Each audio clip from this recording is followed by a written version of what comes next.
ಹೌದು ವೀಕ್ಷಕರೇ, ಏನು ದರ್ಶನ್ ಅವರು ಪವಿತ್ರ ಗೌಡ ಅವರ ಸಹವಾಸ ಇನ್ಮೇಲೆ ಮಾಡಲ್ಲ ಅಂತಲೇ ಹೇಳ್ಬೋದು 100%. ಯಾಕಂತಂದ್ರೆ ನಿಮಗೆಲ್ಲ ಗೊತ್ತಿರ್ಬೋದು, ಪರಪ್ಪನಗ್ರ ಜೈಲಲ್ಲಿ ದರ್ಶನ್ ಅವರು ಚಿತ್ರಹಿಂಸೆ ಅನುಭವಿಸ್ತಾ ಇದ್ದಾರೆ.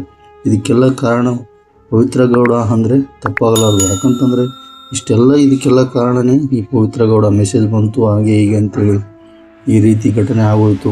ಮತ್ತು ಕೋರ್ಟಲ್ಲಿ ಕೇಸ್ ಕೂಡ ನಡೀತಾ ಇದೆ, ಆ ಕೇಸ್ನ ವಿಚಾರಣೆ ಕೂಡ ನಡೀತಾ ಇದೆ.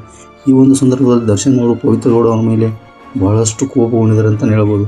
ಇನ್ಮೇಲೆ ಆಕೆ ಸಹವಾಸ ಮಾಡಲ್ಲ, ಮತ್ತು ಪತ್ನಿ ವಿಜಯಲಕ್ಷ್ಮಿ ಜೊತೆಗೆ ಮಾತ್ರ ಕಾಲ ಕಳಿತೀನಿ, ಇಡೀ ಕೊನೆಗಳಿಗೆಯಲ್ಲಿ ಪತ್ನಿ ವಿಜಯಲಕ್ಷ್ಮಿ ಮಾತ್ರ ಜೊತೆಯಾಗಿರ್ತೀನಿ, ಚಿತ್ರರಂಗ ಕಡೆ ಗಮನ ಕೊಡ್ತೀನಿ ಅಂತೇಳಿ ದರ್ಶನ್ ಅವರು ತಮ್ಮ ಆಪ್ತರ ಬಳಿ, ಜೈಲಿಗೆ ಹೋಗುವಂಥ ಸಂದರ್ಭದಲ್ಲಿ ಆಪ್ತರ ಬಳಿ ಹೇಳ್ಕೊಂಡಿದ್ದಾರೆ ಅಂತಲೇ ಹೇಳ್ಬೋದು.